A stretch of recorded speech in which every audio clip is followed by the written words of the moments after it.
ఒక ఊరిలో రామయ్య అనే వ్యక్తి తన భార్య కూతురు కమలతో జీవిస్తూ ఉండేవాడు. అతను కట్టెలు కొట్టుకుని వాటిని అమ్మి జీవనం సాగిస్తూ ఉండేవాడు.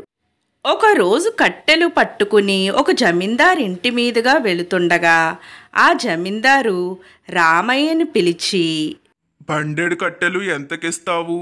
ఎంత ధర పలుకుతుందో చెప్పు, కొంటాను అన్నాడు. దారేముంది బాబయ్య, మేం పేదోళ్ళు, మా కడుపుకు తగ్గట్టు ఎంతో కొంత డబ్బులు చూసి మీరే ఇయ్యండి బాబయ్య అన్నాడు రామయ్య. దానికి జమీందారు 200 రూపాయలు లెక్క కట్టి రామయ్యకి ఇచ్చాడు. ఇక రామయ్య డబ్బులు తీసుకుని కట్టెలు కిందకి దించబోతూ ఉండగా జమీందారు, ఏంటి కట్టెలు దించేస్తున్నావు? బండితో సహా లోపల పెట్టు అన్నాడు. దానికి రామయ్య, మీరు కొనుక్కున్న కట్టెలు లోపల పెడదామని తీస్తున్నాను బాబయ్య, బండితో సహా లోపల పెట్టమంటున్నారేటండి, నాకు అర్థమైతే లేదు అన్నాడు. అప్పుడు జమీందారు, నేను బండెడు కట్టెలు 200లకు కొన్నాను అంటే బండితో సహా కట్టెలు మొత్తం నాకే. బండి వదిలేసి ఇంకా నీ దారి నువ్వు చూసుకుని నీ ఇంటికి పో అన్నాడు జమీందారు. అప్పుడు రామయ్య, బాబయ్య, పొట్ట కూటు కోసం బతికే వాళ్ళం, ఆ బండే మాకు ఆధారం, మా జీవనాధారమైన ఆ బండిని లాక్కోకండి బాబయ్య, దయచేసి నా బండి నాకు పింఛండి అంటూ చాలా బతిమాలాడు.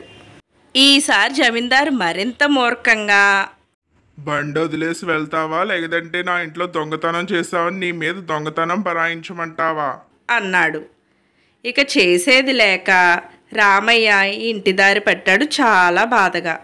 బాధతో చాలా నీరసంగా ఉన్న తండ్రిని చూసిన కమల, నాన్న, ఏమైంది నాన్న, అంత నీరసంగా ఉన్నావు, బండి కూడా లేదు, ఏమైందో చెప్పు నాన్న అంటూ అడిగింది.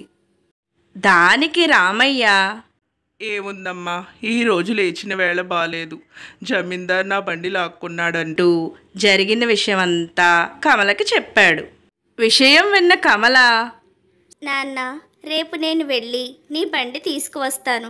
ఆ జమీందారికి తన పద్ధతిలోనే బుద్ధి చెప్పి నీ బండి తీసుకొచ్చే బాధ్యత నాది అని తండ్రికి ధైర్యం చెప్పి పొద్దున్నే కట్టెల మోపుతో జమీందారు ఇంటి మీదుగా బయలుదేరింది. కమలను చూసిన జమీందారు దగ్గరకు పిలిచి, కట్టెల మోపు ఎంతకిస్తావమ్మా? డబ్బులెంత అని అడిగాడు కమలను.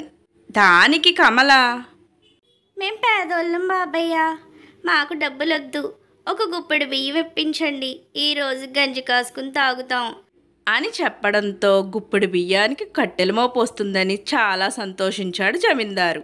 గుప్పెడు బియ్యం తెచ్చి జమీందారు కమలకివ్వబోతుండగా కమల ఆ 2 గుప్పెళ్ళు గట్టిగా పట్టుకుంది.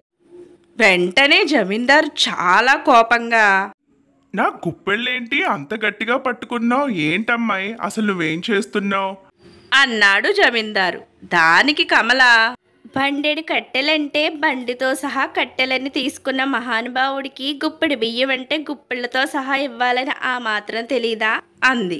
దాంతో రామయ్య విషయంలో తను చేసిన తప్పు తను తెలుసుకుని కమల ముందు తల వంచుకుని, నన్ను క్షమించమ్మా, నిన్న ఏదో పొరపాటుగా అలా చేశాను అని చెప్పాడు కమలతో. దానికి కమల, మేం పేదవాళ్ళం, మా బ్రతుకుల మీద ఎందుకు ఇలా కొడతారు? మేమేదో మా బతుకు మేము బతుకుతాం, మాలాంటి వాళ్ళని మోసం చేయకండి ఎప్పుడూ కూడా అని బుద్ధి చెప్పి బండితో సహా తన ఇంటికి తాను వెళ్ళింది. బండితో సహా కూతుర్ని చూసిన రామయ్య, అమ్మా కమల, ఆ జమీందార్ పెద్ద మూర్ఖుడు, అతని దగ్గర నుంచి ఈ బండి ఎలా తెచ్చావమ్మా అన్నాడు. జమీందార్ దారిలోనే నేను వెళ్ళి ఈ బండి సాధించుకు వచ్చాను నాన్న, ఇలాంటి వాళ్ళకి బుద్ధి చెప్పకపోతే వేరొకరిని మోసం చేస్తారు అని చెప్పడంతో కూతురు తెలివికి చాలా ఆనందించాడు రామయ్య.